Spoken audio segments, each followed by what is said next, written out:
the Gwinnett County area is Democratic Representative Akbar Ali. His House committee assignments are creative arts and entertainment, economic development and tourism, and urban affairs.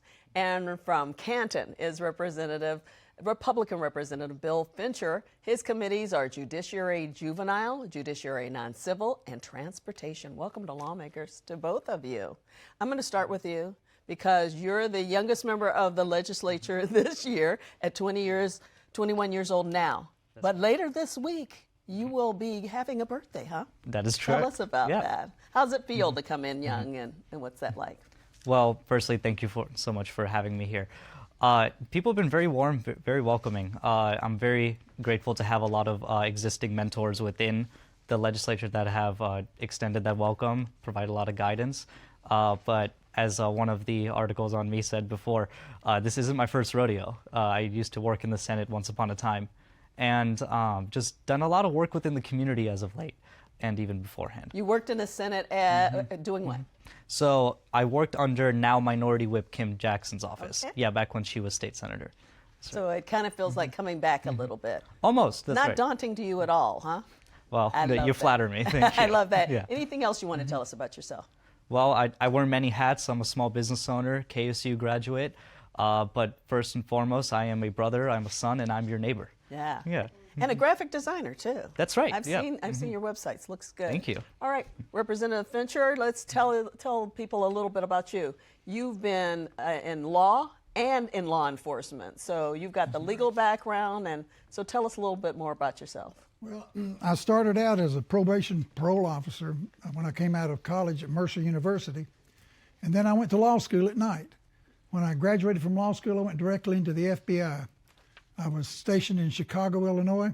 I worked there until my father passed away, and I came back home and worked as an assistant district attorney. I started off in Atlanta with Lewis R. Slayton, and I worked for Paul Howard, if you can remember those people. Absolutely. And then I moved up to the Appalachian Circuit, and I finished my career there, 23 years on top of 10 years.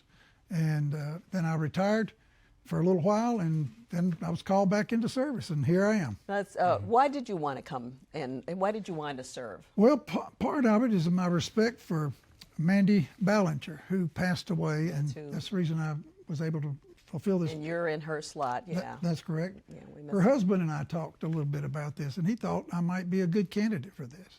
I began to talk to people in my community, and they agreed. So here we are. Oh, we're glad you're here. We'll get to you a little bit more. I want to talk with you, Representative Ali. One of your staffers speaks Spanish to help serve your constituents. I guess that's a big deal for you. You also want to increase access to language services for non-English speakers. Talk about that a little bit. Of course. So it goes back to the first day of my campaign and even before then, where I visit every single minority-owned business and small business within my district. A lot of them are ethnic. A lot of them don't speak English as their first language. And so every time I visit, which is routinely every month, I bring with me 2 translators.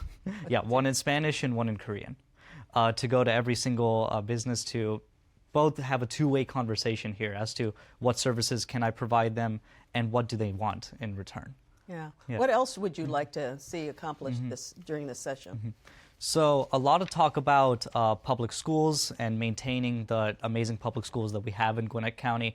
People move to Gwinnett for our public schools, and I want to keep it that way. I want to keep our gold standard that we have by updating our QBE formula, paying teachers what they're worth, but also having minimum protected planning time for those teachers, which will eventually be my first bill coming up later this week. Can you tell us more about that? Absolutely. So one of the previous sessions, planning time for teachers became a protected measure, meaning that it can't be turned into a meeting time by administration or various other things. However, their lunch periods aren't protected.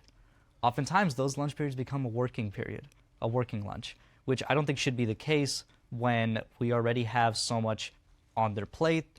And furthermore, it helps instruction time, especially with special education teachers. Okay. Well, we'll hear.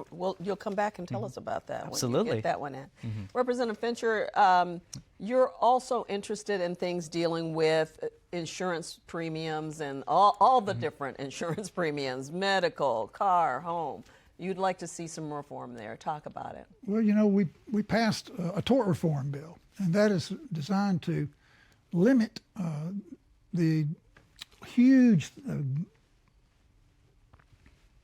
verdicts that you get to these millions and millions and millions of dollars, but that should be tied in directly to insurance rates. If you can limit what's going to the exposure of the insurance companies, then the insurance companies should avoid the citizens with lower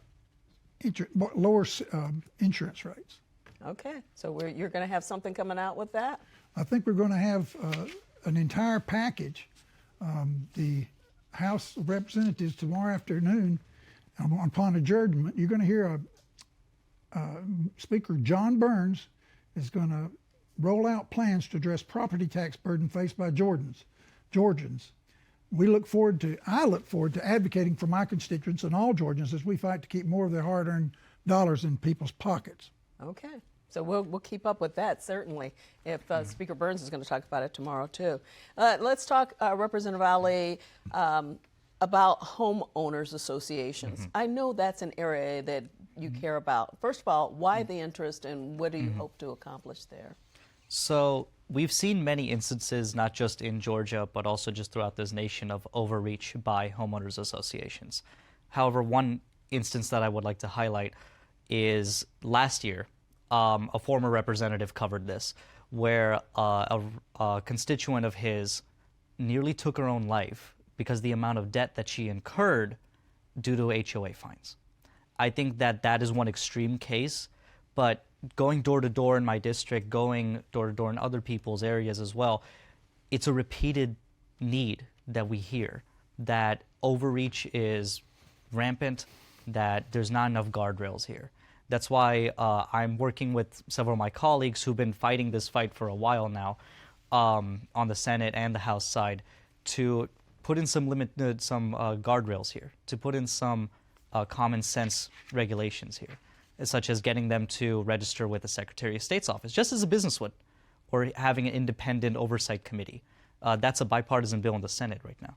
Yeah, so this has been talked for a while. Absolutely. You feel pretty confident that now that you're here, we'll get some of that accomplished? Well, you flatter me with that, but a lot of the credit goes to the giants that I stand on the shoulders of. Yeah, that means a lot to you. Talk about that. You're the people who kind of helped prepare you to come to this, to feel confident at 21 years old to come into the Georgia legislature. Oh, sure. It is widely known that my predecessor, Representative Shelley Hutchinson, chose to endorse me in this race, and I have worked with her for a wide amount of time. But even before this, a lot of the connections that I made was by serving as my local party vice chair, and even before that within the Young Dems. A lot of this, it's all relationship building, and we need, I see a lot of intergenerational conflict going on right now, but I think we need to remember that you need to build up the younger generation with the wisdom of the older one. It's a symbiotic relationship. That's what I try and embody here. Yeah, I think you'll do very well here. Oh, well, thank you so with much. That kind of an attitude about it.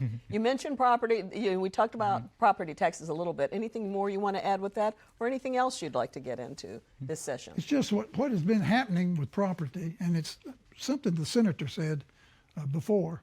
When you buy property at $250,000 or $275,000, and then it turns around and it's an appraised now for $600,000, you're basically having to pay or rent your house from your county by paying taxes.